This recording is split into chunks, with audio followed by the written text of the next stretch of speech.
As stated in my D&D series on Paramount Plus video, I am not a Dungeons and Dragons fanatic, right? I don't even know how to play the game. I know that you could do basically anything you want in the game. I have literally no idea how to play this game. So I've never even tried. But apparently, this has been a huge milestone in American culture. And especially in American media, you've seen a ton of people wanting to go and do their own things and actually been helped to create a very big, gigantic fan base of people that even have virtual tabletops where they do their own things with that. And I gotta say, that's very interesting. You know, I wish, I wish I knew how to play Dungeons and Dragons or any version of Dungeons and Dragons so I can play too. But I just don't know. And I need someone to help me. If you guys help know how to help me, come and let me know, please, because I love to know. But anyway, apparently, the reason why, a big reason why it's so big in our culture today is because the company that makes Dungeons and Dragons, Wizards of the Coast, has been kind of very nice in that whatever you want to do with Dungeons and Dragons, you can do for free, basically. You want to make other games based on the rules of Dungeons and Dragons, you can do that for free and make and sell your own content for free. You want to go and publish series based on your D&D lore, go ahead, do it. Make videos about your Dungeons and Dragons quests, go and do that. You can do whatever you want with it. It's very interesting, and yeah, it's something you don't really hear about today, right? I mean, just think about Star Wars, right? If you wanted to do anything you wanted to do with Boba Fett or something like that, Disney would not allow you to do that at all. Neither would Lucasfilm even. And Lucasfilm was more of the more loosey goose type of thing where they're like, yeah, you can do that, but you can't sell that. But now Disney's like, no, you cannot do that with Boba Fett ever. But yeah, so Wizards of the Coast, do whatever the hell you want for free. Make some content, make some money. There you go. Boom. Done. Whatever. Apparently, though, that's changed. That has changed in the D&D landscape there. But because apparently they've updated their OGL, I guess, rules and terms and conditions and all that. Changed it from 1.0 to 1.1. And apparently, sorry, I'm getting over a cold. I have to read this.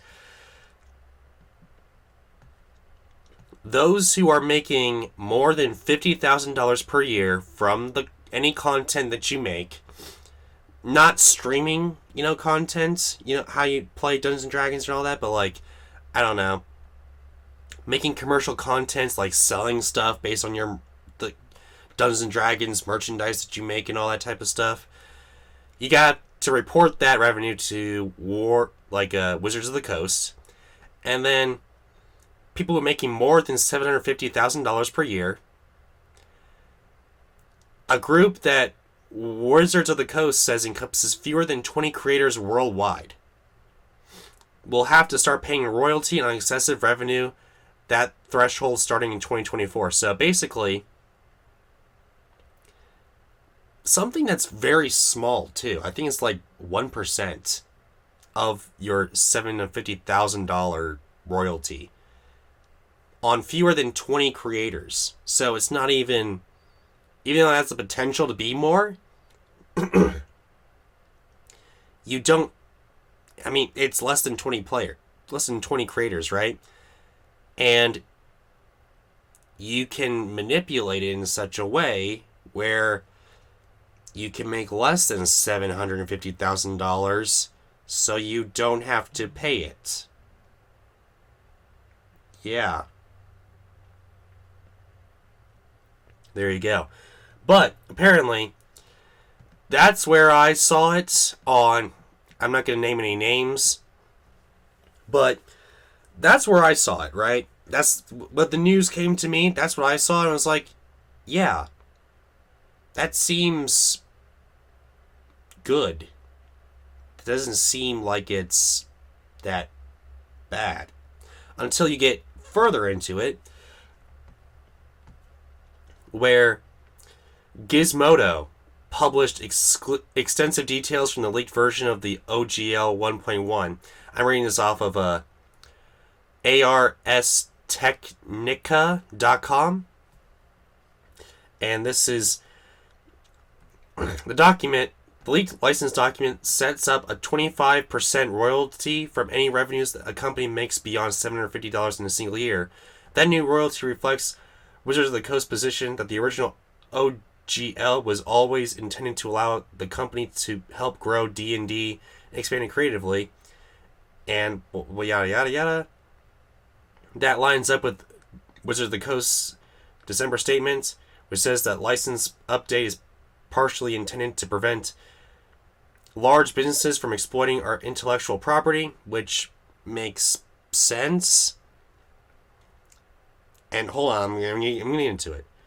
And while the royalty in the leaked license only applies to companies with relatively large revenues, the new OJL reportedly lets Wizards of the Coast modify or terminate this agreement for any reason whatsoever, provided we give 30 days notice. It also explicitly covers only printed material in static PDFs. That means content designed for various virtual tabletops might be forced into Wizards of the Coast's fan content policy, which mandates that such content may be available for free. And the new license also reportedly lets Wizards of the Coast make use of any content created under their license through a non-exclusive perpetual whatever worldwide sub-license royalty-free license. There's also something that they're doing where they're like, if anything's bad or any like racism or homophobic or anything like that, they can cut it off like that. They have the right to cut it off like that. Here's the thing. Like the previous statement being, some people in like this whole thing, Dungeons and Dragons, made a thing about being racist or homophobic or something. Okay, they're going to terminate you. That seems good. It seemed like that Simpsons meme. That's good. That's bad. That's good. That's bad. A lot of things are good in this. Like that 1% thing, it could be a lot worse, right? And the termination of racism and homophobic things, that's good too. But to make people pour their heart and souls into this, into like virtual tabletops, and not receive compensation for it, and make it free, that's no, I don't like that. Also, the reasoning behind taking 25% is it's understandable, but there would be better ways to do that. It's not, you can't just, apparently they're saying 25%. I've seen 1% for like tax purposes and all that, that type of thing, but no, 25% is way too much. And apparently this is all because Wizards of the Coast was signed by Hasbro, and Hasbro has this deal with like exploiting a lot of their stuff, right? So it's, yeah, a lot of Hasbro type of crap is Hasbro policies aren't that great, so let's put it that way. As far as I know, right? But this seems very, a lot of it seems good to iffy. I don't like a lot of this stuff. And I know, like, there's a ton of creators that make their living based on Dungeons and Dragons, right? They make their livings based on, like, creating these virtual templates and all that stuff. They make their living based on making videos and content about Dungeons and Dragons. Like, for instance, The Legend of Vox Machina. That was based on Dungeons and Dragons. So how are they going to go forward, right? Are they going to continue making their show? Are they not? What the heck's going to happen here? So that's kind of up in the air too. So there's more stuff. I highly suggest you read it and get yourself educated on it. But all in all, it's very bizarre and very weird, to say the least. But anyway, though, guys, what do you guys think about all this tragedy and in Dungeons and Dragons and all that? I personally don't like it. I mean, I understand some things. I don't understand a whole lot of other things. What do you guys think? Comment, let me know, subscribe, ring that bell. More content come your way. And hey, take care, guys.